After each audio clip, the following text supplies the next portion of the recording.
अभिषेक झा, करना क्या है शिक्षकों को? जी, किसी भी विभाग की तरफ से नीतियां निर्धारित की जाती हैं और समय समय पर नीतियों में बदलाव भी होता है। अब इसको लेकर अगर विभाग के सभी लोग कहना शुरू कर दे कि आज नीति ये थी, 10 दिनों के बाद अगर नीति बदल दी गई है तो हम काम नहीं करेंगे या हम काम करने में अक्षम हैं, मुझे नहीं लगता है कि कहीं से भी एक डेडिकेटेड पर्सन के लिए ये चीज जायज है। मैं पूरी उम्मीद करूंगा अभिषेक जी कि मेरी आप बात खत्म होने देंगे तभी आप अपना दूसरा सवाल मुझसे पूछेंगे। देखिए, जहां तक ये बोरा बेचने का सवाल आया है और अभी हमारे शिक्षक भाई यहां बैठे हैं, उन्होंने बहुत सारे प्रश्न उठाए हैं। गाइडलाइंस डिपार्टमेंट की तरफ से क्या है कि आप जो गैर शैक्षणिक काम कर रहे हैं वो विद्यालय की अवधि में करेंगे या बाद में करेंगे, ये सारी चीजें तो इन्हें डिपार्टमेंट से मालूम होगी। जहां तक हमारी समझ है वो यही होती है। हम बैंकिंग ऑपरेशंस को देखते हैं, कई बार ऐसा होता है कि बैंकिंग ऑपरेशंस में किसी के ऊपर जवाबदेही होती है लेकिन समय सीमा 4 बजे समाप्त होने के बाद भी लोगों को काम करना पड़ता है। तो डिपार्टमेंट इन चीजों को निर्धारित करता है और हर चीज के नेगेटिव एस्पेक्ट को देखने की जरूरत नहीं है। इसको इस लिहाज से भी देखा जा सकता है कि आज के पाठक जी इस डिपार्टमेंट में आए हैं और आपको हर जगह यह सुनने को मिल रहा होगा कि शिक्षकों की उपस्थिति बढ़ गई है, शिक्षक अपना काम और बेहतर तरीके से कर रहे हैं, विद्यार्थी उपस्थित हो रहे हैं विद्यालयों में, पॉजिटिव एस्पेक्ट है।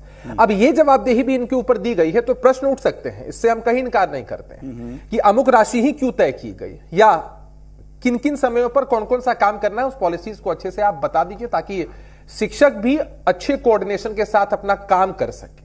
अब मसला यह उठता है कि भाई अगर डिपार्टमेंट की नजर हर छोटी चीज पर है, अब कल होकर अगर 100 बोरों का गबन कहीं से हो जाए और यही विपक्ष के लोग हम पर आरोप लगाए कि 2000-4000 का बोरा प्रधानाध्यापक गबन कर लेते हैं, कोई शिक्षक गबन कर लेते हैं, तो भी हाय तौबा मस्ती। तो इसका एक पॉजिटिव एस्पेक्ट यह भी है कि विद्यालय की हर छोटी बड़ी चीज पर भी डिपार्टमेंट की नजर है और किसी विद्यालय के प्रधानाध्यापक जो होते हैं वो हर चीज के लिए कहीं ना कहीं कलेक्टिव रिस्पांसिबिलिटी उनके ऊपर होती है। अब मुझे वही वहां के लोगों से काम। अब मुझे टोकना पड़ेगा। आप सवाल पूछिए, उसको कोई दिक्कत नहीं है, लेकिन है क्या ना, ये जो आपने कहा ना, ये एकदम नहीं, ये हाइपोथेटिकल जो अभी आपने एक काल्पनिक सवाल उठाया कि यही लोग कहेंगे कि प्रधानाचार्य ने बोरी का गबन कर लिया। भाई साहब, राशन की बोरी गायब हो जाए तो गबन कोई कह देगा, खाली बोरी का हिसाब आपसे आएंगे विरोधी आपके लेने कि 5 बोरी फला स्कूल में गया था और 100 रुपए वो उन्होंने प्रधानाचार्य ने क्यों नहीं दिए।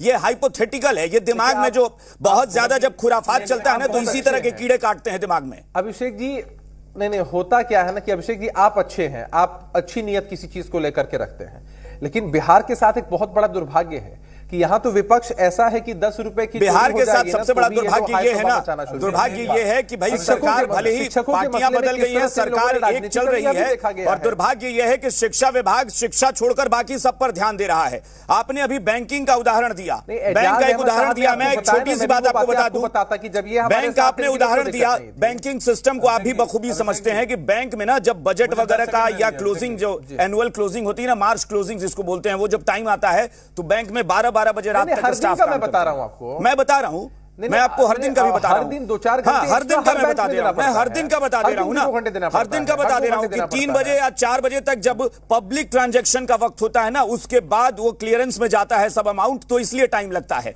बैंकिंग से रिलेटेड काम होता है। बैंक में टूटी हुई कुर्सी बेचने के लिए ना, अभिषेक झा प्लीज, अभिषेक झा तर्क दीजिए तो सही दीजिए।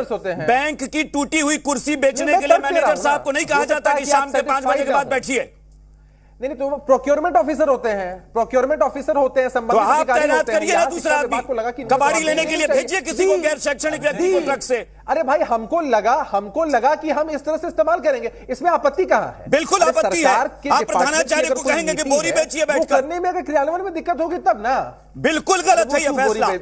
आप प्रधानाध्यापक को कहेंगे बोरी बेचने के लिए, नहीं करना है। आपके हिसाब से हो सकता है गलत, बिल्कुल गलत है आपके हिसाब से नहीं, लेकिन आपका नैरेटिव बिहार का नैरेटिव नहीं है। अगर इसको आप डिफेंड कर रहे हैं तो शर्माने के अलावा कुछ और कहा नहीं जा सकता। मैं तो शर्मिंदा हो रहा हूं भाई, आप लोगों ने ये फैसला किया। बिहार का नैरेटिव नहीं हो सकता है। चुनाव लड़ने के लिए भारतीय जनता पार्टी का नैरेटिव बिहार का नैरेटिव नहीं हो सकता है। आज आप जाकर सर्वे करा लीजिए। और जो आप कर रहे हैं ना, मैं फिर कह रहा हूं कि बिहार की जनता इस तरह के ना बेतुके फैसलों पर माफ नहीं करने वाली। पॉजिटिव इंपैक्ट होगा।